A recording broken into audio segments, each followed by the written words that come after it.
아프리카 국가들에게 한국은 굉장히 특별한 나라죠. 아주 빠른 시일 내에 이 나라가 성장했는데 이러한 경험을 한 나라가 전 세계에서 한국밖에 없거든요, 사실. 그것은 아프리카 국가들에게도 굉장한 자극이 되는 겁니다. 한국은 그래도 되게 중립적인 이미지로 선한 이미지가 많이 있습니다. 사실 아프리카 사람들은 차가운 거 싫어하거든요. 차가운 거 잘 안 먹어요. 콜라도 데펴 먹는 사람들이 있어요. 콜라도 차갑게 해서 먹으면 별로 안 좋아하고. 아프리카 사람들이 중요하게 생각하는 게 신뢰거든요. 왜냐면 아프리카에 사업하러 온다고 해서 그냥 털어먹고 간 사람들 되게 많아요.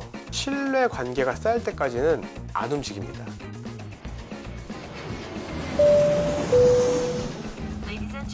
안녕하세요, 주식초등학교 여러분. 저는 오늘 특강을 맡은 송태진입니다.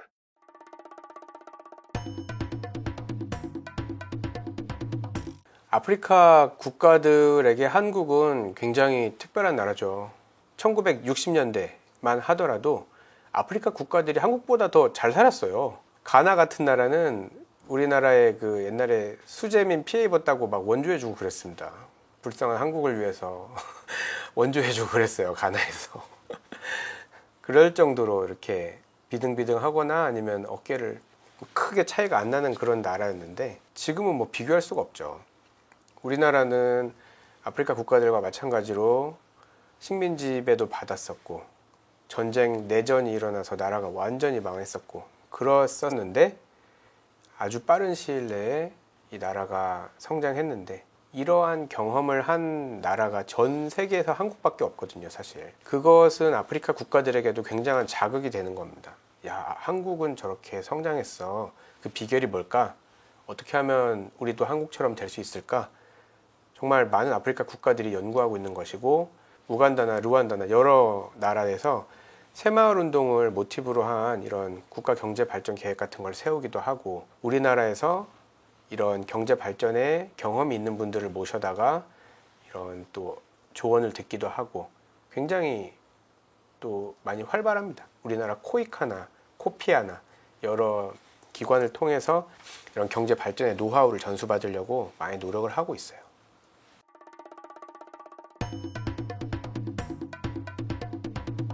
아프리카하고 우리나라하고 관계가 되게 멀게 느껴질 수 있지만 잘 알려진 게 우리나라 그 6.25 전쟁 때 에티오피아에서 한국으로 전투병력 파견해 준 게 되게 잘 알려져 있죠. 그때 다시 강류 부대라고 하는 그 에티오피아 황제 직속 친위대를 보냈습니다.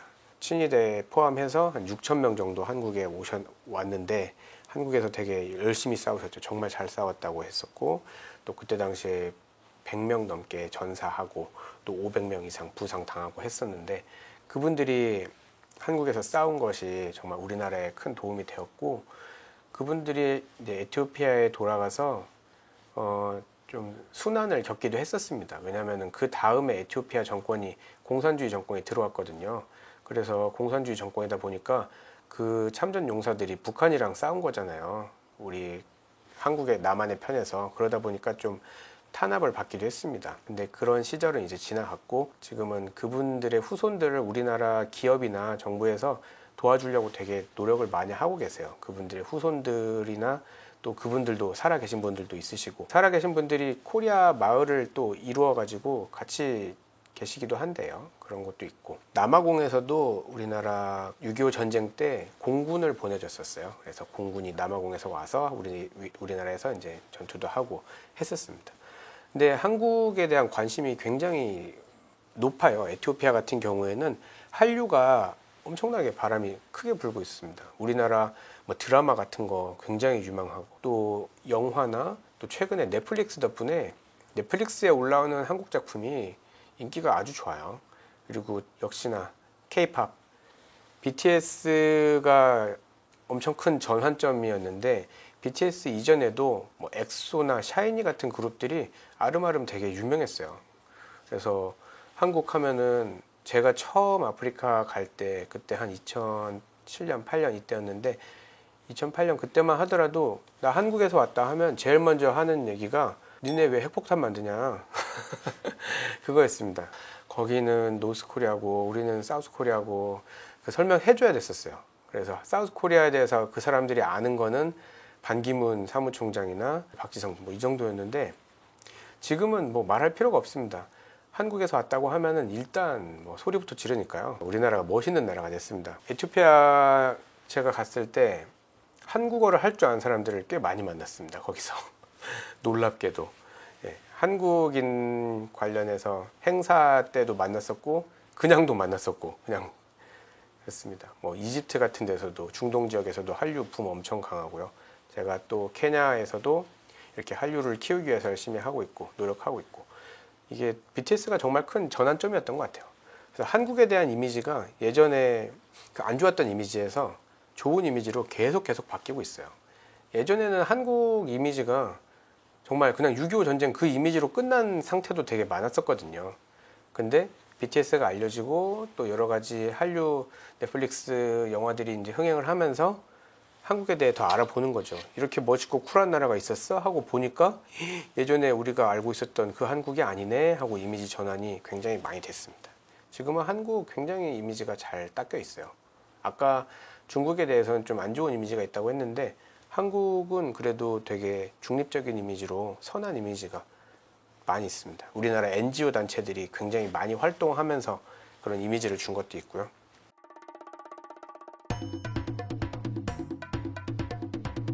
이렇게 무궁무진한 가능성 있는 아프리카 진출하면은 막 돈을 긁어 모을 수 있을 것 같은 느낌이 들기도 하는데 진출을 잘 못하는 이유가 있죠. 그만큼 아직 자본주의 시스템이 정착이 안 돼 있는 게 있고 또 그 나라의 이런 금융 관련해 가지고 해결하기가 참 어려운 게 많습니다. 사업을 할 때 자기 돈으로 하는 게 아니라 금융을 이용해서 대출이나 여러 가지 자본을 만들어서 가야 되는데 현지에서 금융적인 부분에서 자금을 조달하기도 어렵고 이자도 굉장히 높고 그런 면이 있고 또 외국에서 아프리카에 투자한다고 할 때도 뭐 같은 이유로 어려움이 있을 수 있고요. 그렇다 보니까 한국에서 아프리카에 진출하는 기업들은 이 차관을 끼고 들어가는 경우가 많습니다. EDCF나 아니면 여러 가지 이런 재정 관련된 구호 기금을 같이 가지고 들어가면서 이 사업이 확보된 상태에서 돈을 이용해서 사업을 진행하는 경우가 많고 그런 재정적인 부분 외에도 이 아프리카 지역에 엄청나게 다양한 문화가 있기 때문에 다 달라요. 한 나라 안에서도 달라요. 언어나 이런 문화 같은 게 다르기 때문에 그들에 대한 전문가를 확보하는 게 사실 중요하다고 봅니다. 케냐에 진출할 때 다르고 뭐 탄자니아 진출할 때 다르고 뭐 그러기 때문에 그 지역을 잘 알고 있는 전문가를 확보하는 것과 또 그들의 문화를 이해할 수 있는 사람. 한국에서 하는 거랑 아프리카에서 하는 거랑 뭐 똑같은 팥빙수 장사를 하더라도 굉장히 다르죠. 팥빙수 장사를 한다고 했을 때 아니 더운 나라니까 시원하고 맛있는 팥빙수 얼마나 좋아하겠어 라고 생각하고 갈 수 있는데 사실 아프리카 사람들은 차가운 거 싫어하거든요. 차가운 거 잘 안 먹어요. 콜라도 데펴 먹는 사람들이 있어요. 콜라도 차갑게 해서 먹으면은 별로 안 좋아하고 그렇게 이제 문화가 다 다른데 그냥 일차원적으로 여기 당연히 이런 거 좋아하겠지 하고 가면은 실패할 확률이 높다. 그 나라 사람들이 그 지역 사람들이 원하는 게 무엇인지 가장 필요로 하는 게 무엇인지 뭐 이거 시장조사 이런 거 당연한 얘기고요. 또 그곳에 이런 그렇게 사업을 위해서 필요한 비용보다 좀 불필요한 쪽으로 비용이 많이 나갈 때가 있습니다. 이런 부정부패나 여러 가지 이런 블랙머니 같은 것들이 들어갈 때가 있는데 그런 걸 사실 지혜롭게 해야 되는 거죠. 뭐 개발도상국과 사업할 때는 어쩔 수 없는 거라고는 하는데 거기에 너무 많이 매이다 보면은 그것 때문에 사업 철수하신 분들도 있거든요. 그런 것들도 주의할 사항이라고 볼 수 있고 또 어쨌든 이 나라들이 자기들도 발전하고 싶으니까 외국에 이런 투자를 받으려고 노력을 하고 있습니다. 그렇기 때문에 가장 좋은 방향으로 만들 수 있는 길들이 있거든요. 실제로 그 모든 것을 이겨내고 아프리카에서 사업을 하고 있는 한국인 투자자들도 있으시고 중국이나 뭐 다른 다국적 기업들의 선례도 있고 하기 때문에 어려운 곳이지 못할 것은 아니라고 생각이 들어요.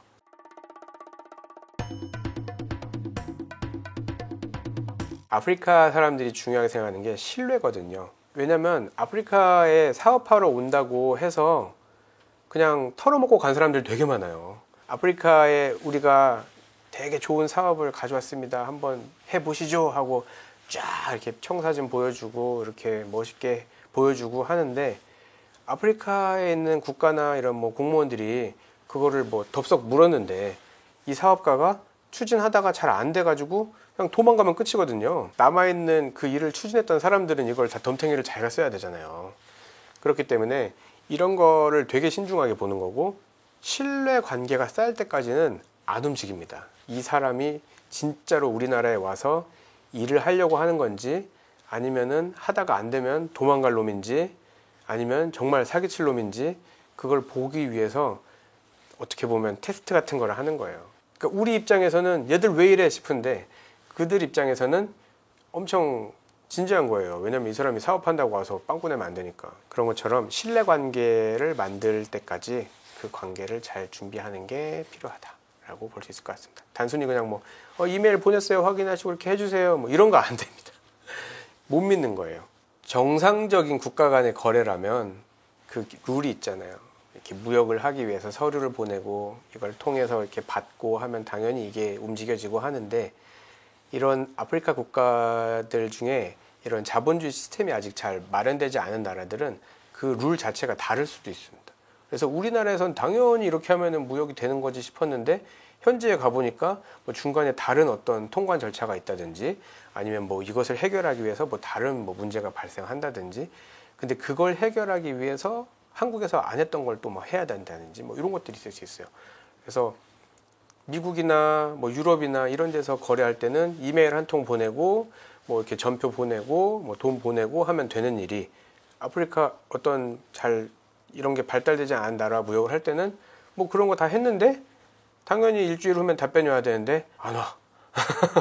그럴 수도 있다는 거죠. 그걸 또 이제 문제가 생기지 않으려면 그쪽 사람들하고 만나고 또 형동생하고 뭐 그럴 수도 있어야 되는 거예요. 정말 믿을 수 있는 사람이 여기 있다. 그 후에 이제 사업이 진행이 될 수 있는 거고, 그렇지 않고 그냥 단순하게 뭐 해줬으니까 이렇게 당연히 내가 보냈으니까 해주겠지 싶으면은 안 될 수도 있다는 거죠. 그런 함정이 있는 거죠.